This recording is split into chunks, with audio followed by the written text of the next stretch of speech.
Hello students, तो आज हम बात करने वाले हैं factors affecting the selection of foundation on expensive soil के ऊपर। अब एक्सपेंसिव सॉइल के ऊपर आपको कौन कौन से फाउंडेशन देने हैं, किस टाइप का देना है,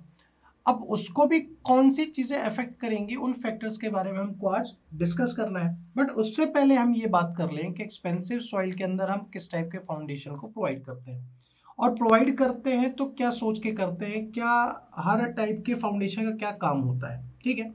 तो अगर हम टाइप्स ऑफ फाउंडेशन की बात करें जो कि कॉमनली यूज होते हैं या फिर वर्ल्ड वाइड यूज होते हैं, जो कि सपोर्ट करते हैं स्ट्रक्चरल लोड को अगेंस्ट द एक्सपेंसिव सॉइल, तो वो आपके होते हैं शैलो इंडिविजुअल, या फिर कंटिन्यूस फुटिंग हो सकती है, या फिर रिजिड हो सकती है, फिर स्टिफन ड्राफ्ट हो सकता है, या फिर आपकी बोर्ड कंक्रीट पाइल्स हो सकती है। ठीक है, सेलो फुटिंग्स को आप प्रेफर करते हो जहां पे आपका एक्सपेंसिव सॉइल का स्ट्रेटम होता है, वहां जहां ज्यादातर रिलेटिवली जहां पे स्ट्रेटम आपका थोड़ा थिन होता है, वहां पे आप इसको प्लेस कराते हो फुटिंग को जहां पे लो एक्सपेंसिव या फिर लो स्वेलिंग स्ट्रेटम होता है। ठीक है, सेलो फुटिंग की बात हो रही है।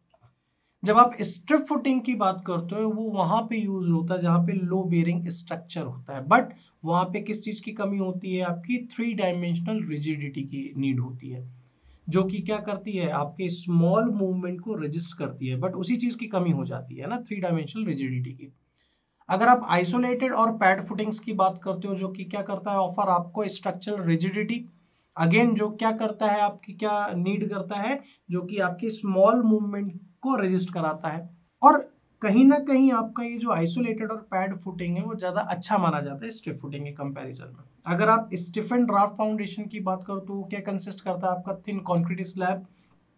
जो कि स्टिफेंड होता है आपका क्रॉस बीम से, जो कि एडिशनल स्टिफनेस आपके स्लैब को प्रोवाइड कराता है। तो इस तरीके से अलग अलग टाइप के फाउंडेशन है जो कि अलग अलग उनके फंक्शन होते हैं। जैसे कि अगर आप बोर्ड कंक्रीट पाइल्स की बात करें तो आपका एक बहुत ही सेटिस्फैक्टरी परफॉर्मेंस वो देता है एक्सपेंसिव सॉइल के अंदर, एक high to very low potential के केस में। और ये बहुत ही फेवरेट भी माना जाता है एक्सपेंसिव सॉइल के अंदर, बिकॉज इसके अंदर एबिलिटी होती है अपलिफ्ट फोर्सेस को भी रजिस्ट करने के लिए जब वो इंस्टॉल हो रहा होता है। अगर पाइल में सफिशिएंट लेंथ है तो वो प्रॉपर अपहोल्डिंग फोर्स को भी डेवलप करेगा, जो कि क्या करता है, रेजिस्ट करता है अपलिफ्ट फोर्सेस को, जो कि क्या करता है, सोइलिंग क्ले लेयर्स के अंदर सोइलिंग होती है अपर जोन्स के अंदर। तो ये जो परफॉर्मेंस है और या फिर जो सिलेक्शन है आपका टेक्निकली वाइबल फाउंडेशन टाइप का, वो भी एक पर्टिकुलर सर्टेन स्ट्रक्चर के लिए, अगर वो एक्सपेंसिव सॉइल में है तो वो भी किन्हीं कुछ कुछ चीज़ों पे डिपेंड करेगा। अब वो कौन से चीज़ों पे डिपेंड करेगा, उन्हीं फैक्टर्स के बारे में हम बात करेंगे। सबसे पहला तो आपकी जो भी वहाँ पे इनकाउंटर्ड सॉइल है, जो सॉइल आप यूज कर रहे हो, आप उस इनकाउंटर्ड सॉइल के अंदर क्या सॉइलिंग कैरेक्टरिस्टिक्स है, क्या स्वेलिंग पोटेंशियल है आपकी वहां पे जो एक्सपेंसिव क्ले लेयर है, डेप्थ क्या है, क्या लेयर की सीक्वेंस क्या है उस पर्टिकुलर इनकाउंटर डिपॉजिट के अंदर,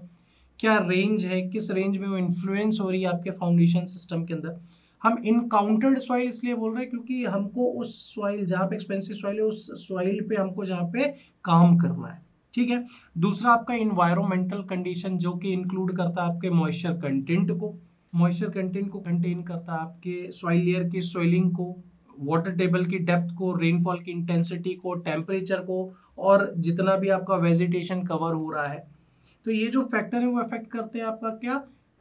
डेप्थ को कंट्रोल करने के लिए। ठीक है ना, जो कि आपके क्ले जोन, जो कि आपके एक्टिव क्ले जोन पाए जाते हैं, यहाँ तक कि जो भी बिल्डिंग के अंदर आपका वाटर का यूटिलाइजेशन है उससे भी ये सारी चीजों का परफॉर्मेंस अफेक्ट होता है फाउंडेशन का। ठीक है, तीसरे फैक्टर की अगर मैं बात करूं तो आपके स्ट्रक्चर का टाइप क्या है, क्या शेप है, क्या रिजिडिटी है, क्या फ्लेक्सिबिलिटी है, मूवमेंट के अंदर कितना टॉलरेंस है।